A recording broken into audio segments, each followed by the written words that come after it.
আসসালামু আলাইকুম। আমি এখন বানাবো ছানার লাড্ডু। এটা আমাকে বানায় দিচ্ছেন ঢাকার বড় একটা মিষ্টির দোকানের চেইনের ময়রারা। ওনারা আমাকে দেখাই দিচ্ছেন, এটা দেখা দিচ্ছেন মানে তৈরি করে দিচ্ছেন। ওনাদের বেশ 50-55টা দোকান আছে, তো ওনারা সময় পেলে আমাকে অরিজিনাল তাদের মিষ্টির দোকানের রেসিপিগুলো দিচ্ছেন। তো আপনারাও দেখে ফেলতে পারবেন কীভাবে ছানার লাড্ডুটা তৈরি করা হয়। দারুণ মজার একটা জিনিস, তৈরি করা খুবই সোজা। তা আসেন দেখে নিই। তো এর জন্য আমাদের লাগবে ছানা। ছানাটা কি করে বানাইতে হয়, মিষ্টির দোকান কি করে ছানা বানায় তার লিঙ্ক ডেসক্রিপশনে দেখা আছে, দেখে নিতে পারেন। আপনারা যে কোনোভাবে ছানা তৈরি করে নিতে পারেন। এখানে অনেকগুলো ছানা দেখতেছেন, এখানে 17 লিটার দুধের ছানা আমরা বানাইছিলাম। এই ছানাগুলোকে খুব ভালো মতো মুথে নিতে হবে, এইভাবে একদম স্মুথ করে, যাতে একদম ক্রিমের মতো হয়। এই যে দেখতেছেন এরা সুন্দর করে ছানাটাকে একদম মুথে নিচ্ছে। আপনারাও আপনাদের ছানাকে একদম মিহিন করে মুথে নেবেন। যদিও বানানোর পরে এটা দানা দানা হয়ে যাবে, কিন্তু প্রথমে মুথে নিতে হবে। তো এই যে দেখেন মুথে নেওয়ার পরে ছানা আমাদের পরিমাণ মতো নিয়ে নিব। ছানাটা একদম আমি দেখাচ্ছি আপনাদেরকে, জাঙ্গুলে টিপে দেখেন একদম যাতে মসৃণ হয়, ভিতরে কোনো দানা দানা না থাকে। এটা হচ্ছে মিষ্টির দোকানের ময়রাদের তৈরি ছানা। তো কি করে ছানাটা বানাইতে হয় ওরা একটু অন্যভাবে বানায়, আপনারা চাইলে ডেসক্রিপশনে লিঙ্ক দেখা আছে, ওখানে দেখে নিতে পারেন। তো এখানে এইভাবে আমরা কিছু ছানা বানায় নিব, সেই ছানাই আমরা ব্যবহার করব। 1 কেজি হবে ছানা। হ্যাঁ, 1 কেজি ছানা, 200 গ্রাম চিনি দেন। একটা চিনি দেন। এইখানে দেন আপনি। এইখানে প্রায় 3 কাপ ছানা আছে। 3 কাপ ছানার মধ্যে উনি 1 কাপ চিনি দিলেন।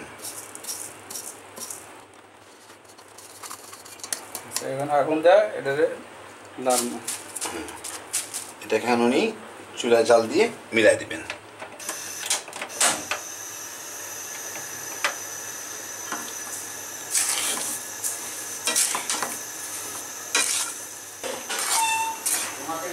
একটু পরে চিনিটা গলে যাবে। হ্যাঁ, চিনি গলে গেলে এটা জাল দেওয়া হচ্ছে, আস্তে আস্তে টানায় শুকায় নিতে হবে। দেখেন চিনিগুলো একদম পানি পানি হয়ে গেছে, নাড়ার উপরেই রাখতে হবে। এটা শুকানোর পরে মানে কিছুক্ষণ পরে শুকায় যায়। শুকায় গেলে উনি এইভাবে চেপে চেপে এটাকে মিলাই নিচ্ছে। মিলাইতে থাকেন আপনার, নাড়তে নাড়তে শুকায় গেলে উনি চেপে চেপে এটাকে মিলাই নিচ্ছে। এখন চুলাটা বন্ধ করে দিচ্ছেন। বন্ধ করে কিছুক্ষণ এইভাবে ঘষে ঘষে মিলাই নেবেন। শুকায় গেলেই চুলাটা বন্ধ করে দিতে হবে। তারপরে এইভাবে ঘষে ঘষে মিলাই নিতে হবে। একদম মিহিন করতে হবে এটাকে, না দানা দানা হবে? দানা দানা হইলে সমস্যা নাই। দেখি আমি একটু দেখি কি অবস্থায়।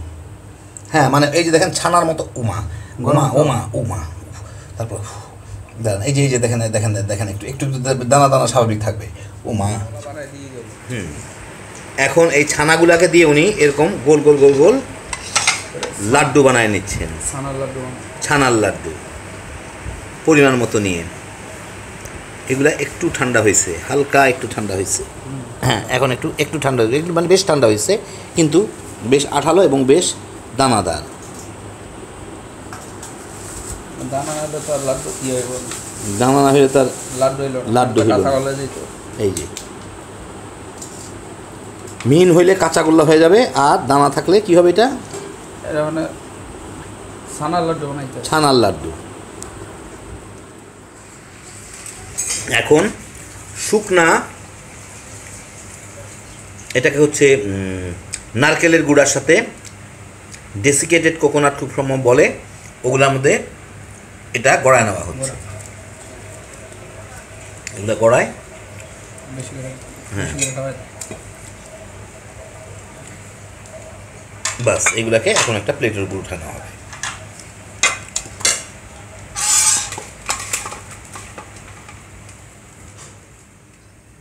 তো এই দেখেন হয়ে গেল আমার ছানার লাড্ডু। খুব সহজ তৈরি করা। ছানাগুলোকে ভালো মতো একটু মুথে চিনি দিয়ে জাল দিয়ে নিয়ে একটু ডলে টলে লাড্ডু বানিয়ে নিলে হয়। এগুলো তেমন কোনো কিছু না, কিন্তু খাইতে সাংঘাতিক মজা। একবার বানায় দেখেন, তাইলেই বুঝবেন। মিষ্টির দোকানের মানে যে কোনো খাবারই আর কি, ওই একটা আইটেমকে একটু ঘুরে ফিরে বিভিন্ন ধরন করে বিভিন্ন স্টাইলে এরা বিভিন্ন ধরনের খাওয়া বানায়, কিন্তু খাইতে একটার থেকে একটা একটু অন্যরকমের লাগে। দারুণ মজার জিনিস। তো দেখেন কত সহজে তৈরি করে ফেলে ওরা, আপনারাও দেখে গেলেন এখন নিজেরাও ঘরের মধ্যে খালি বানাইবেন আর তামা করে খাইতে পারবেন। আর এই ছানার লাড্ডু টাড্ডু টাইপের জিনিসগুলো, সন্দেশগুলা, একটা প্লাস পয়েন্ট হচ্ছে যে আপনার যদি দুধ কখনো ফেটে ছানা হয়ে যায় সেটা দিয়েও আপনি বানিয়ে নিতে পারবেন। চিনি দিয়ে কোনো সময় একটু ময়দা আর একটু গুঁড়া দুধ মিশায়, বিভিন্ন রেসিপিতেই দেখলেন। তা আপনারাও সহজে বাসায় এগুলো তৈরি করে ফেলতে পারেন। আর এই নারিকেলের গুঁড়া বা ডেজিকেটেড কোকোনাট আপনারা বিভিন্ন দোকানে কিনতে পাবেন, বড় বড় স্টোরগুলোয় পাওয়া যায়, অথবা নিজেও বানিয়ে নিতে পারেন। বানানোটা একটু ঝামেলা, ওইটা কিনে লাগাই দিতে পারেন, অথবা সবচেয়ে ভালো আমার মতে ছিল যে উপরে যদি গুঁড়া দুধ লাগাই দিত কিংবা মাওয়া, তাতেও হইতো। তো দেখলেন কত সহজে তৈরি করে ফেলা যায়। খুব সহজে মিষ্টির দোকানে জিনিসপত্র তৈরি হয়, কারণ ওদের প্রচুর আইটেম তৈরি করতে হয়, হাতে সময় কম, একই জিনিস একটু ঘুরাই ফিরিয়ে সবগুলো তৈরি হয়। তা আপনারা এখন বাসায় যে কোনো সময় এখানে বানাইবেন আর তামা করে খাইতে পারবেন। হ্যাপি জোশের আইটেম এগুলা। আল্লাহ আপনাদের সবাইকে ভালো রাখুন, সুস্থ রাখুন, নিরাপদ রাখুন। ইনশাআল্লাহ বেঁচে থাকলে আবার দেখা হবে। আল্লাহ হাফেজ।